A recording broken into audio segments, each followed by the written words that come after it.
Europa, 1943. El mapa de la guerra había cambiado radicalmente. La Alemania nazi, que apenas unos años antes parecía invencible, empezaba a perder terreno. En el este, el Ejército Rojo había resistido en Stalingrado y ahora avanzaba lentamente hacia Berlín. En el oeste, los cielos ya no eran dominio exclusivo de la Luftwaffe, pues los bombarderos aliados golpeaban sin cesar las fábricas, los trenes y las ciudades del Reich. Y en África, las tropas del Tercer Reich habían sido expulsadas. El sueño de Hitler de un imperio de 1000 años se desmoronaba frente a sus ojos. La presión militar era aplastante, pero lo que preocupaba aún más a Hitler era la dimensión psicológica de la guerra. Su pueblo, agotado por años de sacrificio y bombardeos, necesitaba creer que aún había esperanza. En este contexto desesperado nació la idea de las Wunderwaffe, las llamadas armas milagrosas. Una promesa de salvación tecnológica, un rayo de esperanza que la propaganda nazi no tardó en convertir en mito, máquinas tan avanzadas que podían dar vuelta al destino del Reich. El Führer estaba convencido de que la ciencia alemana podía producir un golpe decisivo, una creación tan formidable que obligaría a los aliados a negociar la paz. No era una idea completamente descabellada. Alemania había demostrado una capacidad técnica impresionante desde el inicio de la guerra, con aviones de diseño avanzado, tanques pesados y armas revolucionarias. Sin embargo, en 1943 esa confianza se transformó en obsesión. Hitler ordenó concentrar recursos cada vez más escasos en proyectos cada vez más ambiciosos, aunque la economía alemana se encontraba al borde del colapso. La propaganda del Ministerio de Goebbels jugó un papel crucial. Mientras las ciudades alemanas ardían bajo las bombas, los noticieros en los cines hablaban de un nuevo cohete capaz de destruir Londres en cuestión de minutos, de un avión a reacción más veloz que cualquier caza aliado, de submarinos invisibles para el radar. La gente los llamaba las armas secretas de Hitler. Para muchos civiles, se convirtieron en un símbolo de esperanza, para los soldados en el frente, en un motivo para resistir un poco más. Pero detrás de las promesas espectaculares se escondía otra realidad, la desesperación de un régimen que ya no sabía cómo frenar la marea. Los proyectos que parecían salidos de la ciencia ficción absorbían recursos que podrían haber sostenido la defensa convencional. Cada tonelada de acero destinada a un cañón colosal era una tonelada menos para los tanques en Normandía. Cada litro de combustible usado en probar un avión experimental era un litro menos para los Panzer en el frente ruso. Y, sin embargo, la historia demuestra que aquellas armas no eran simples delirios. El cohete V-2 fue el primer misil balístico de la historia y la base de la carrera espacial de la posguerra. El avión a reacción Me-262 era tan avanzado que los aliados temían que, de haber llegado antes, podría haber cambiado el curso de la batalla aérea. Los submarinos tipo 21 eran tan modernos que sirvieron de inspiración directa para la guerra submarina de la Guerra Fría.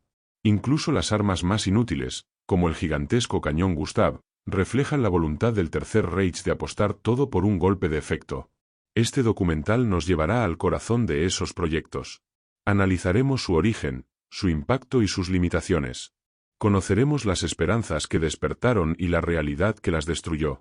Porque las armas secretas de Hitler fueron mucho más que simples prototipos. Fueron el espejo de un régimen en declive, un símbolo de la mezcla de innovación y locura que definió los últimos años del Tercer Reich. En el corazón de la ideología nazi había un componente que mezclaba obsesión con tecnología, misticismo con poder. Hitler no veía la guerra únicamente como una lucha de ejércitos y recursos. Para él, también era una batalla de símbolos. Y pocos símbolos fueron tan poderosos como el mito del Wunderwaffe, la arma milagrosa que podría inclinar la balanza a favor del Tercer Reich.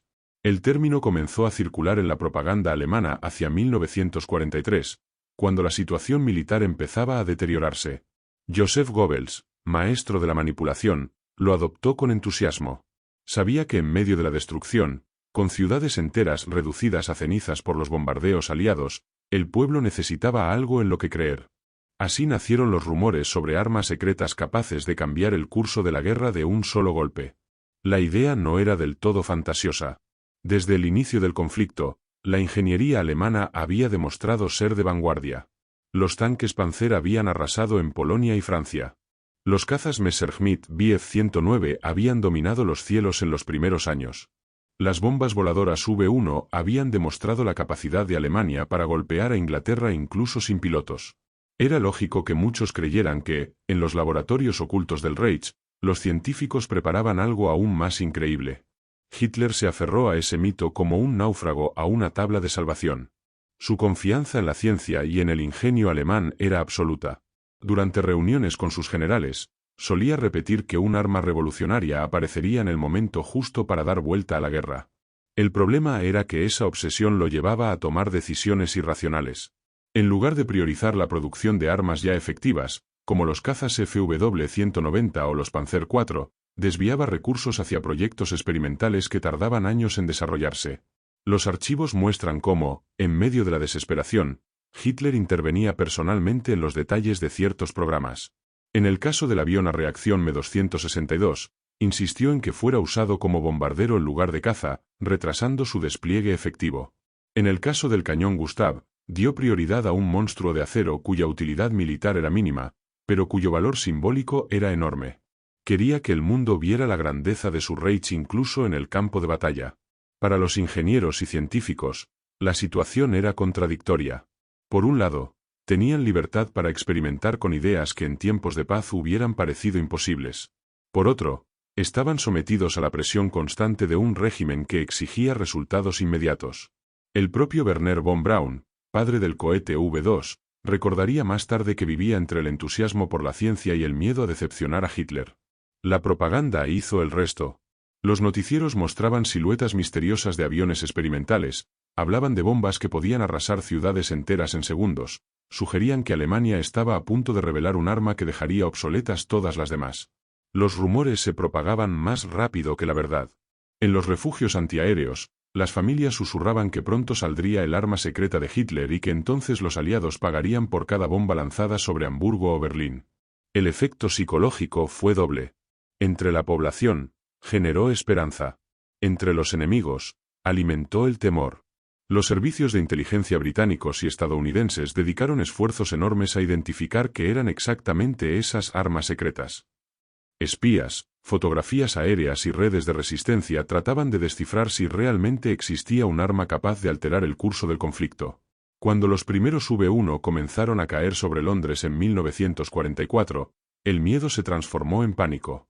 ¿Qué otras sorpresas tenía Alemania guardadas? Pero la verdad era más compleja. El Wunderwaffe era un sueño, una ilusión que escondía la realidad de un Reich en decadencia. Muchas de esas armas eran efectivamente innovadoras, pero llegaban demasiado tarde, en cantidades demasiado pequeñas, o con problemas técnicos imposibles de resolver en plena guerra. La Alemania de 1944 no era la potencia industrial de 1939. Estaba exhausta, bombardeada, fragmentada. El mito de las armas secretas era un intento desesperado de ocultar esa debilidad. Y sin embargo, el mito funcionó. Funcionó lo suficiente para que miles de soldados siguieran luchando convencidos de que algo extraordinario estaba por venir. Funcionó para que Hitler mantuviera la ilusión de que aún podía ganar. Y funcionó para sembrar en los aliados la duda de si realmente habían visto todo lo que el Reich podía ofrecer. Las Wunderwaffe no fueron solo proyectos militares. Fueron un fenómeno cultural, un símbolo de cómo la guerra moderna ya no se libraba únicamente con tanques y fusiles, sino también con ideas, con imágenes y con propaganda. En ella se cruzaban la ciencia más avanzada y la desesperación más profunda. El sueño del Wunderwaffe no se trataba solo de máquinas, se trataba de fe. Fe en que la tecnología podía salvar a un régimen condenado. Fe en que una sola arma podía cambiar el destino del mundo. Fue un sueño poderoso, pero como veremos, también fue un sueño que llevó a decisiones fatales. Entre todos los proyectos que surgieron bajo la sombra del Wunderwaffe, ninguno tuvo un impacto tan directo, tan aterrador y tan visionario como el cohete V2. Oficialmente llamado Vergeltungswaffe 2, arma de represalia número 2, fue concebido como la respuesta alemana a los interminables bombardeos aliados sobre sus ciudades. Pero en realidad, fue mucho más. El primer misil balístico de la historia y el antecesor de toda la tecnología espacial y de misiles que marcaría el mundo tras 1945. La historia del Quinto II comienza con un joven ingeniero alemán llamado Werner von Braun. Fascinado desde su infancia por la idea de viajar al espacio, se unió al programa de cohetes del ejército alemán en los años 30. Bajo la dirección del general Walter Dornberger, y con el apoyo de la Wehrmacht, von Braun trabajó en el Centro de Investigación de Peenemünde, en la costa del Mar Báltico.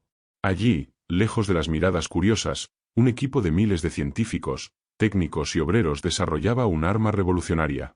El Quinto 2 era un gigante para su tiempo, más de 14 metros de altura, casi 13 toneladas de peso, con un motor de combustible líquido que lo impulsaba a más de 5.000 kilómetros por hora.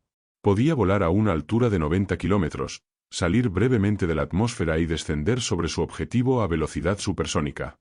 Ningún avión podía interceptarlo, ningún sistema de defensa podía detenerlo. Cuando caía, su tonelada de explosivo era devastadora. Pero lo más aterrador era que la víctima nunca oía venir la explosión. El Quinto 2 caía más rápido que el sonido. Primero llegaba la destrucción, luego el rugido. En septiembre de 1944, después de años de pruebas, Alemania lanzó los primeros V2 contra París y Londres. La propaganda nazi lo presentó como el arma definitiva, la venganza contra quienes habían reducido sus ciudades a escombros. Y en cierto modo, el impacto psicológico fue enorme. Los londinenses, que ya estaban acostumbrados a los bombardeos y a las bombas volantes V1, se enfrentaron ahora a un enemigo invisible, imposible de detener. Más de 1.000 cohetes caerían sobre Inglaterra y Bélgica en los meses siguientes, dejando miles de muertos y heridos. Sin embargo, militarmente, el Quinto 2 fue un arma de doble filo. Aunque causaba destrucción y miedo, no podía cambiar el curso de la guerra. Era extremadamente costoso de producir. Cada cohete requería enormes cantidades de materiales estratégicos y miles de horas de trabajo. Para cada V2 construido, Alemania sacrificaba tanques o aviones que podrían haber sido decisivos en el campo de batalla. Además, su precisión era muy limitada. Muchas veces no golpeaba objetivos militares, sino barrios residenciales, lo que lo convertía más en un instrumento de terror que en un arma estratégica. El precio humano también fue altísimo. La producción del Quinto 2 se trasladó a fábricas subterráneas, como la tristemente célebre Mittelwerk, cerca del campo de concentración de Mittelbau-Dora. Allí, decenas de miles de prisioneros trabajaban en condiciones inhumanas, en túneles oscuros, sin ventilación, rodeados de polvo y químicos tóxicos. Se calcula que más personas murieron fabricando el Quinto 2 que las que murieron bajo su impacto en Londres o Amberes. El arma milagrosa llevaba consigo un costo de sufrimiento incalculable. A pesar de todo, el Quinto 2 representaba un salto tecnológico sin precedentes. Era el primer objeto creado por el hombre que alcanzaba el borde del espacio. Después de la guerra, tanto Estados Unidos como la Unión Soviética compitieron por capturar a los ingenieros de Peenemünde y por apoderarse de la tecnología de los cohetes. Von Braun y gran parte de su equipo fueron llevados a Estados Unidos en la Operación Paperclip. Allí, trabajarían primero en el desarrollo de misiles balísticos intercontinentales y luego en el programa espacial de la NASA, que culminaría con la llegada del hombre a la Luna. El legado del Quinto 2, por tanto, es ambiguo. Fue un arma de terror, responsable de miles de muertes y de un enorme desperdicio de recursos en un Reich ya agonizante. Pero también fue el inicio de una nueva era, la era de los cohetes, de los misiles nucleares, de la exploración espacial. Como dijo un historiador, el Quinto 2 no ganó la guerra para Hitler, pero definió la posguerra para el resto del mundo. La ironía es que lo que Hitler consideraba su arma de venganza se convirtió en el regalo más grande para sus enemigos, pues los conocimientos y la experiencia acumulados en Peenemünde pasaron directamente a manos de quienes construirían el mundo de la Guerra Fría. El Quinto 2 no salvó al Reich, pero cambió la historia de la humanidad. En el mundo de la aviación militar, pocos aviones despiertan tanto debate como el Messerschmitt Me-262, el primer caza a reacción operativo de la historia. Para muchos historiadores y pilotos, fue el arma que pudo haber cambiado el curso de la guerra en los cielos si hubiera sido desplegada antes y en mayores cantidades. Pero como tantas otras Wunderwaffe, llegó demasiado tarde y con demasiadas limitaciones para alterar el destino del Tercer Reich. El desarrollo del Me-262 comenzó a finales de los años 30, cuando ingenieros alemanes ya experimentaban con motores de reacción. La idea era simple, aunque revolucionaria: un avión sin hélice, impulsado por el flujo de gases a gran velocidad, capaz de volar mucho más rápido que cualquier caza convencional. El proyecto se mantuvo en secreto durante los primeros años de la guerra, mientras los Messerschmitt Bf 109 seguían dominando los cielos europeos. El prototipo del Me-262 voló por primera vez en 1941, aunque impulsado inicialmente por un motor convencional debido a los problemas técnicos con los motores a reacción. Cuando finalmente se instalaron los motores Jet Humo 004, el potencial del avión quedó claro: podía alcanzar velocidades de hasta 870 km por hora, muy por encima de los Spitfire británicos y los P-51 Mustang estadounidenses. Su potencia de fuego también era formidable. 4 cañones de 30 milímetros capaces de destruir un bombardero pesado con pocos disparos. En términos puramente técnicos, el Me-262 era una obra maestra adelantada a su tiempo. Los pilotos aliados que sobrevivieron a encuentros con este avión lo describieron como casi imposible de alcanzar. Si el piloto alemán sabía usar su velocidad, podía atacar en picado, disparar una ráfaga mortal y escapar antes de que los cazas enemigos pudieran reaccionar. En teoría, una flota numerosa de Me-262 podría haber devastado las formaciones de bombarderos aliados y recuperado el control de los cielos. Pero la realidad fue muy distinta. El programa sufrió retrasos constantes debido a problemas técnicos, y sobre todo, a las decisiones de Hitler. El Führer estaba obsesionado con usar el Me-262 como un cazabombardero, capaz de atacar objetivos terrestres además de derribar aviones. Esta insistencia retrasó su entrada en servicio como interceptor puro, que era el rol en el que realmente podía marcar la diferencia. Para cuando entró en combate en 1944, ya era demasiado tarde. Otro gran problema eran los motores. Aunque innovadores, los Jumo 004 tenían una vida útil extremadamente corta, a veces de apenas 25 horas de vuelo antes de necesitar reemplazo. Los materiales resistentes al calor escaseaban debido a los bombardeos aliados y a la falta de recursos, lo que hacía que los motores fueran frágiles y propensos a fallar. Muchos aviones se perdieron no en combate, sino por accidentes mecánicos. Además, Alemania simplemente no tenía tiempo ni capacidad industrial para producir el Me-262 en las cantidades necesarias. Se fabricaron poco más de 1.400 unidades, pero solo una fracción entró realmente en combate. En contraste, los aliados producían miles de cazas convencionales cada mes. Incluso el arma más avanzada es inútil si no está disponible en número suficiente. Aún así, el Me-262 dejó una huella profunda en la guerra aérea. En manos de pilotos experimentados, podía sembrar el pánico entre las formaciones de bombarderos aliados. El as alemán Adolf Galland, quien voló el Me-262, lo describió como un regalo del cielo demasiado tardío. En combates aislados, estos cazas demostraron ser prácticamente invencibles, derribando decenas de bombarderos en un solo ataque. Pero eran islas de éxito en un océano de derrota. Los pilotos aliados pronto aprendieron a contrarrestar al nuevo enemigo. Aunque no podían alcanzarlo en vuelo, lo esperaban en los momentos más vulnerables, durante el despegue y el aterrizaje. Los aeródromos de los Me-262 se convirtieron en blancos constantes de bombardeos y emboscadas. Muchos de estos avanzados cazas fueron destruidos en tierra antes siquiera de entrar en combate. Tras la guerra, el legado del Me-262 fue inmediato. Los ingenieros aliados estudiaron cada detalle de su diseño, y tanto Estados Unidos como la Unión Soviética usaron sus innovaciones como base para el desarrollo de sus propios cazas a reacción. En cierto modo, el Me-262 no cambió la Segunda Guerra Mundial, pero sí dio forma a la Guerra Fría. La ironía del Me-262 es la misma que la de tantas armas secretas de Hitler. Su genialidad técnica quedó eclipsada por los errores estratégicos, las carencias logísticas y la obsesión de un régimen que ya estaba condenado. Fue un arma del futuro, atrapada en el presente de un Reich en ruinas. Si el cohete V2 representaba el salto al futuro y el Me-262 era la ventana a una nueva era de la aviación, el cañón Gustav encarnaba lo opuesto, el último suspiro de una visión de la guerra anclada en el pasado, en la idea de que el tamaño y la fuerza bruta podían decidir batallas. Fue la pieza de artillería más grande jamás construida, un monstruo de acero que impresionaba tanto a los que lo veían como a quienes oían hablar de él. Pero en la práctica, fue un ejemplo perfecto de la obsesión nazi por las armas colosales que más servían a la propaganda que al frente de batalla.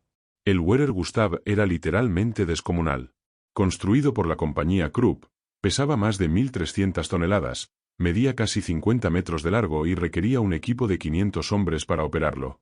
Su proyectil, del tamaño de un automóvil pequeño, pesaba hasta 7 toneladas y podía ser disparado a una distancia de 40 kilómetros. En teoría, podía perforar muros de hormigón de varios metros de espesor o destruir fortificaciones que parecían inexpugnables. La idea de semejante arma surgió antes incluso de la guerra, cuando Alemania buscaba una forma de romper la línea Maginot, esa cadena de fortificaciones francesas que protegía la frontera occidental. Un cañón capaz de lanzar proyectiles gigantescos contra búnkers y fortificaciones subterráneas parecía la solución perfecta. Sin embargo, para cuando estuvo terminado, la línea Maginot ya había sido superada por la Blitzkrieg de 1940. El monstruo de Krupp había llegado demasiado tarde para cumplir el propósito para el cual había sido diseñado. Aún así, Hitler no quiso desaprovechar su creación. El Gustav fue trasladado al frente del Este en 1942 y empleado durante el asedio de Sebastopol, en Crimea. Allí, sus gigantescos proyectiles destrozaron fortificaciones costeras y baterías subterráneas soviéticas. La potencia destructiva era indiscutible. Podía arrasar con objetivos que ninguna otra artillería alcanzaba. Pero su utilidad real era limitada. Cada disparo requería horas de preparación. El cañón debía montarse sobre rieles especiales, lo que lo hacía extremadamente lento y vulnerable. Además, el esfuerzo logístico era colosal. Trenes enteros se necesitaban para transportar sus piezas y municiones. Después de Sebastopol, el Gustav apenas volvió a ser usado. Fue movilizado hacia Stalingrado, pero nunca llegó a disparar allí. Más tarde, se consideró su uso contra Leningrado y Varsovia, pero las dificultades de transporte y el avance aliado lo hicieron impracticable. Finalmente, en 1945, para evitar que cayera en manos enemigas, los alemanes lo destruyeron ellos mismos. El cañón Gustav fue, en muchos sentidos, un símbolo de la megalomanía nazi. Representaba la creencia de que el tamaño, la grandiosidad y el espectáculo podían reemplazar la eficiencia. Era tan impresionante que cumplía un papel propagandístico, mostraba al pueblo alemán y al mundo que el Tercer Reich era capaz de hazañas técnicas sin precedentes. Pero desde un punto de vista militar, era casi inútil. Para muchos historiadores, el Gustav es un ejemplo de cómo el régimen nazi desperdició recursos en proyectos absurdos, guiados más por el deseo de asombrar que por la lógica de la guerra. Mientras los aliados producían miles de aviones y tanques prácticos y efectivos, Alemania invertía tiempo y materiales preciosos en un cañón que apenas se usó en una sola campaña. Cada tonelada de acero y cada trabajador destinado a este gigante eran recursos que faltaban en otros frentes donde realmente hacían falta. La imagen del Gustav también refleja la tensión entre pasado y futuro en la guerra alemana. Mientras algunos científicos trabajaban en cohetes que anunciaban la era espacial, otros construían un arma de artillería que parecía salida del siglo XIX. Era como si el Tercer Reich estuviera atrapado entre la modernidad absoluta y el anacronismo más evidente. Hoy, el cañón Gustav permanece en la memoria más como una curiosidad histórica que como un arma efectiva.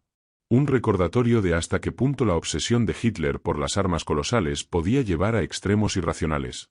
Fue una bestia de acero que impresionó a todos, pero que no pudo cambiar nada. Mientras los cielos de Europa se llenaban de aviones aliados y las fábricas alemanas caían bajo las bombas, en las profundidades del mar se gestaba otro proyecto que, de haber llegado antes, pudo haber alterado seriamente la guerra naval, los submarinos eléctricos tipo 21, conocidos también como electroboote. Hasta ese momento, la guerra submarina alemana había estado dominada por los famosos U-Boot.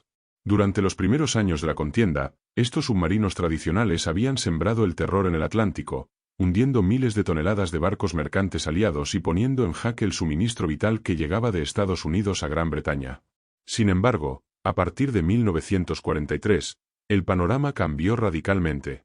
Los avances en el radar, el sonar, y sobre todo la introducción de convoys escoltados por portaaviones de escolta y aviones de patrulla, convirtieron el Atlántico en un cementerio de U-Boot. Las pérdidas eran tan altas que muchos submarinistas hablaban de misiones suicidas. El alto mando naval alemán sabía que necesitaba un cambio radical. Los submarinos convencionales pasaban la mayor parte de su tiempo en superficie, usando motores diésel, y solo se sumergían durante cortos periodos, alimentados por baterías limitadas. Esto los hacía vulnerables a la detección aérea y a las cargas de profundidad. La solución fue el diseño de un submarino totalmente nuevo, concebido para operar sumergido la mayor parte del tiempo, con mayor autonomía, mayor velocidad bajo el agua y sistemas revolucionarios. Así nació el Tipo 21.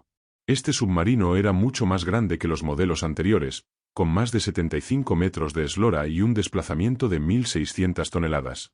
Su diseño hidrodinámico era completamente diferente.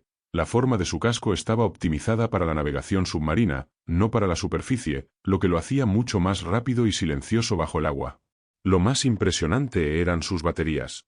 El Tipo 21 llevaba una cantidad de baterías 3 veces mayor que cualquier U-Boot convencional, lo que le permitía permanecer sumergido por varios días, en lugar de solo unas horas. Además, podía alcanzar velocidades de hasta 17 nudos bajo el agua, superando incluso la velocidad sumergida de muchos destructores aliados. Esto significaba que, en teoría, podía acercarse sigilosamente, lanzar sus torpedos y escapar antes de ser detectado. El armamento también era revolucionario. El tipo 21 estaba equipado con 6 tubos lanzatorpedos en la proa y un sistema de recarga automática que permitía lanzar 18 torpedos en menos de 20 minutos, una cadencia de fuego nunca vista antes en la guerra submarina. De haber operado en números significativos, estos submarinos habrían puesto en grave peligro las rutas de abastecimiento aliadas. Pero, como tantas otras Wunderwaffe, llegaron demasiado tarde. El primer tipo 21 fue votado en 1944, cuando la guerra ya estaba perdida. Alemania intentó producirlos en masa, con un programa acelerado que implicaba ensamblaje en secciones en diferentes astilleros, pero el bombardeo aliado y la falta de recursos hicieron imposible cumplir los objetivos. Aunque se construyeron más de 100 unidades, solo unas pocas estuvieron listas para navegar antes del final de la guerra, y ninguna llegó a entrar en combate de manera significativa. El legado, sin embargo, fue enorme. Tras la capitulación de Alemania en 1945, los aliados se apresuraron a capturar y estudiar los nuevos submarinos. La Armada de Estados Unidos, la Marina Real Británica y la Unión Soviética incorporaron inmediatamente las ideas del tipo 21 en sus propios diseños. De hecho, los submarinos de la Guerra Fría, tanto nucleares como diésel, deben gran parte de su concepción a lo aprendido con estos modelos alemanes. El tipo 21 fue un submarino del futuro atrapado en el presente. Representaba lo que la ingeniería naval alemana podía lograr incluso en condiciones desesperadas, pero también era un recordatorio de la contradicción fundamental del Tercer Reich. Su capacidad de innovar estaba siempre limitada por el colapso de su industria y por el peso de una guerra que ya no podía ganar. En el imaginario de la historia militar, el tipo 21 se considera una de las armas secretas más formidables que nunca llegaron a desplegarse plenamente. Fue la promesa incumplida de una nueva era en la guerra submarina, una era que se materializó solo después de la derrota alemana, cuando sus enemigos recogieron las piezas y construyeron su propia supremacía naval. La idea del Wunderwaffe se había convertido en una especie de mito dentro del Tercer Reich. Era el sueño de Hitler y la promesa de Goebbels, una sola arma capaz de revertir el curso de la guerra. Pero detrás de ese sueño se escondía una realidad muy distinta, marcada por limitaciones materiales, errores estratégicos y una situación militar que empeoraba cada mes. En el verano de 1944, Alemania estaba rodeada. En el este, el Ejército Rojo avanzaba implacable, recuperando Ucrania y Polonia y acercándose cada vez más a las fronteras del Reich. En el oeste, tras el desembarco en Normandía, los aliados abrían camino hacia París, y desde allí, hacia el corazón de Alemania. En los cielos, la Luftwaffe estaba prácticamente destruida, incapaz de detener a los bombarderos aliados que reducían las ciudades alemanas a ruinas día tras día. Era un colapso militar y económico que ninguna arma milagrosa podía detener. El problema fundamental era que las Wunderwaffe consumían enormes recursos en un momento en el que Alemania apenas podía sostener su producción bélica. El Quinto II, por ejemplo, era un prodigio tecnológico, pero cada lanzamiento equivalía al gasto de fabricar varios tanques o decenas de aviones. El Me-262 era revolucionario, pero sus motores requerían aleaciones especiales que ya no podían producirse en grandes cantidades debido a la escasez de materias primas. El cañón Gustav había absorbido toneladas de acero y miles de horas de trabajo para ser usado solo en una campaña. El tipo 21, aunque prometedor, nunca llegó a entrar en combate real. La economía alemana, que ya sufría por el bloqueo aliado y por el desgaste de 6 años de guerra, simplemente no podía sostener la combinación de proyectos colosales y la lucha diaria en múltiples frentes. El sueño de Hitler de armas perfectas chocaba contra la realidad de fábricas bombardeadas, minas sin recursos y transportes destruidos. A esto se sumaban los errores estratégicos. Hitler estaba convencido de que ciertas armas podían tener un impacto mágico en el campo de batalla. Su insistencia en usar el Me-262 como bombardero, en lugar de interceptor, retrasó su efectividad. Su fascinación por proyectos gigantescos, como los supertanques Maus o los cañones colosales, desviaba recursos de sistemas más prácticos y efectivos. En lugar de enfocarse en producir en masa armas probadas como el Panzer IV o el caza AFW-190, insistían en apostar por prototipos que rara vez llegaban a desplegarse. La realidad en el frente contrastaba brutalmente con la retórica de la propaganda. Los soldados en Normandía o en el frente oriental no veían cohetes milagrosos ni aviones futuristas, veían hambre, falta de municiones y órdenes imposibles de cumplir. Los civiles en Berlín o Hamburgo escuchaban en los noticieros que la arma secreta ya estaba lista, pero lo único que llegaba cada noche eran las sirenas de alarma y las bombas que destruían sus hogares. Los propios líderes militares alemanes eran conscientes de esta contradicción. Albert Speer, ministro de Armamento, reconocería después de la guerra que el mito del Wunderwaffe había sido, en gran medida, un mecanismo de ilusión, tanto para mantener la moral interna como para engañar al propio Hitler, haciéndole creer que aún había una salida. Era un espejismo en medio del desierto. La ironía es que muchas de estas armas sí eran técnicamente superiores a lo que tenían los aliados, pero llegaban en el peor momento posible, tarde, en pocas unidades y en un contexto donde ya no podían cambiar nada. Un Me-262 era mejor que un P-51, pero ¿de qué servía 1 contra 100? Un submarino tipo 21 podía ser indetectable, pero ¿qué sentido tenía cuando las rutas marítimas ya estaban controladas? El Quinto 2 podía cruzar el cielo a velocidad supersónica, pero ¿cómo podía un millar de cohetes compensar los miles de aviones que arrasaban las ciudades alemanas cada semana? En última instancia, el sueño del Wunderwaffe fue un reflejo de la mentalidad del régimen nazi, grandiosa, ambiciosa, obsesionada con la apariencia y el impacto psicológico, pero desconectada de la realidad práctica. Fue un intento desesperado de esconder la derrota detrás de la promesa de una salvación tecnológica. La historia demuestra que no existe un arma milagrosa capaz de ganar una guerra por sí sola. La victoria depende de la combinación de estrategia, recursos, logística y voluntad. Alemania había demostrado ingenio técnico sin igual, pero carecía de lo más esencial, la capacidad de sostener una guerra total contra enemigos que, unidos, la superaban en hombres, industria y recursos. Así, el sueño del Wunderwaffe se desvaneció con el Reich mismo. Lo que quedó fueron prototipos, ruinas de fábricas, y un legado contradictorio, armas que no salvaron a Hitler, pero que marcaron el futuro de la tecnología militar y espacial. El sueño fue grandioso, la realidad, devastadora. Aunque las Wunderwaffe no lograron salvar al Tercer Reich, dejaron tras de sí una huella profunda que trascendió la guerra y alcanzó la segunda mitad del siglo XX. Lo que para Hitler había sido un sueño de redención militar se convirtió, tras su derrota, en un regalo para las potencias vencedoras. El legado de estas armas secretas no está en lo que consiguieron durante la guerra, sino en lo que inspiraron después de ella. El ejemplo más evidente fue el cohete V2. Como ya vimos, era el primer misil balístico de la historia, un arma que, más allá de su eficacia limitada en 1944-45, contenía el germen de la tecnología espacial. Cuando la guerra terminó, los equipos de ingenieros alemanes se convirtieron en un objetivo estratégico para Estados Unidos y la Unión Soviética. La Operación Paperclip llevó a más de 1.600 científicos y técnicos, entre ellos a Wernher von Braun, a trabajar en territorio estadounidense. Ellos serían los artífices de los misiles balísticos intercontinentales y, finalmente, del programa Apolo que llevó al hombre a la Luna. Al otro lado del telón de acero, la URSS reclutó a su vez a especialistas alemanes para alimentar su propio programa espacial. La carrera espacial de la Guerra Fría nació, en gran parte, de los escombros del Tercer Reich. El Me-262 y otros aviones experimentales también tuvieron un impacto inmediato. Aunque pocos en número, demostraron el potencial del motor a reacción. Tras la guerra, británicos, estadounidenses y soviéticos copiaron y adaptaron muchas de sus innovaciones. El diseño del Gloster Meteor británico y del Bell P-59 estadounidense, así como el posterior MiG-15 soviético, incorporaban principios estudiados en los cazas alemanes. De repente, la aviación con hélice quedó obsoleta. El futuro de los cielos pertenecía a los jets, y esa transición había sido precipitada por un avión que llegó demasiado tarde para su creador. El submarino tipo 21 también dejó una huella indeleble.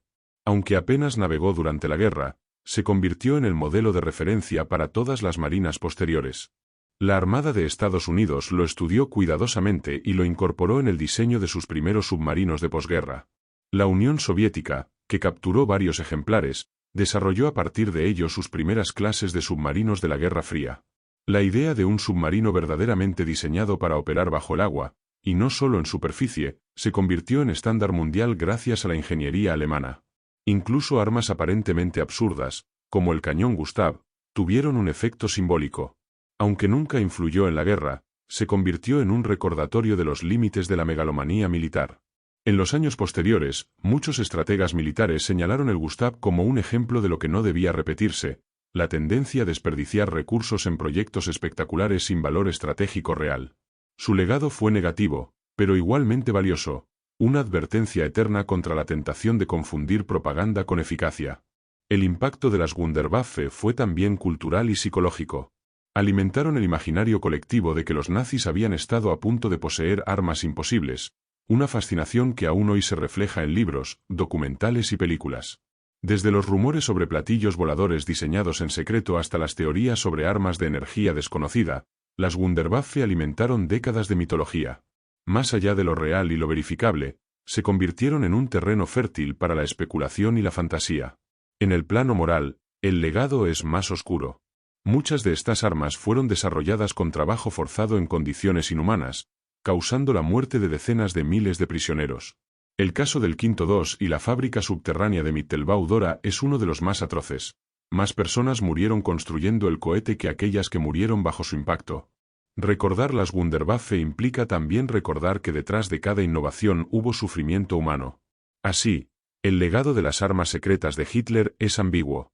Son al mismo tiempo un símbolo de genialidad técnica y de locura estratégica, una muestra de hasta dónde puede llegar la ambición humana y una advertencia de los horrores que se cometen cuando la ciencia se subordina a la ideología. Inspiraron el desarrollo tecnológico de la Guerra Fría, pero también recordaron al mundo que ninguna arma milagrosa puede reemplazar la realidad de la estrategia, la logística y la moral. El eco de las Wunderwaffe se escucha cada vez que despega un cohete hacia el espacio, cada vez que un avión jet surca los cielos, cada vez que un submarino nuclear se sumerge en silencio bajo las olas. No porque sean armas nazis, sino porque la tecnología, una vez creada, trasciende fronteras y regímenes. El sueño de Hitler fracasó, pero las semillas de ese sueño germinaron en un mundo nuevo, dividido en dos bloques que durante décadas vivieron bajo la amenaza de armas aún más terribles, los misiles nucleares. Ese es, quizás, el mayor legado, demostrar que la innovación científica puede transformar el mundo, pero que depende de cómo se use puede salvarlo o destruirlo. Las Wunderwaffe no cambiaron la Segunda Guerra Mundial, pero cambiaron el siglo XX. Las llamadas Wunderwaffe fueron el último intento desesperado de un régimen en ruinas por cambiar un destino que ya estaba sellado. Fueron la encarnación de una fe ciega en la tecnología, una esperanza que alimentó al pueblo alemán con promesas de salvación mientras la realidad se derrumbaba a su alrededor. El cohete V2, el caza a reacción M262, el submarino tipo 21 o el cañón Gustav no salvaron al Tercer Reich, pero dejaron claro hasta dónde podía llegar la ambición humana y también sus límites. Al mirar hacia atrás, lo que más impresiona no es solo la innovación técnica, sino la contradicción moral. La genialidad de los ingenieros coexistía con el horror de los campos de concentración. Cada avance llevaba consigo el peso del sufrimiento humano, recordándonos que la ciencia sin ética puede convertirse en un instrumento de barbarie. Las armas secretas de Hitler no cambiaron la Segunda Guerra Mundial, pero sí cambiaron el mundo que vino después. Inspiraron la carrera espacial, la era de los aviones a reacción y la revolución en la guerra submarina. Se convirtieron en el punto de partida de la Guerra Fría, una era marcada por la amenaza constante de armas aún más destructivas. En ese sentido, fueron semillas sembradas en sangre que germinaron en un futuro dividido y temeroso. La gran lección es que no existen armas milagrosas. Ninguna máquina, por más avanzada que sea, puede reemplazar la combinación de estrategia, recursos y voluntad que definen la victoria. Las Wunderwaffe fueron un espejismo, un mito que alimentó ilusiones, pero que no pudo detener el colapso inevitable de un régimen basado en la violencia y la opresión. Hoy, más de 7 décadas después, seguimos fascinados por estas armas, no porque representen poder, sino porque nos muestran un reflejo inquietante de lo que ocurre cuando la tecnología se convierte en un fin en sí mismo. Son recordatorios de que el futuro se construye no solo con ciencia, sino también con responsabilidad. El sueño de Hitler murió con su Reich. La realidad, en cambio, quedó escrita en la historia. Un mundo transformado, marcado por la sombra de las armas secretas, pero también por la certeza de que ninguna innovación, por brillante que parezca, puede salvar a un sistema condenado desde dentro.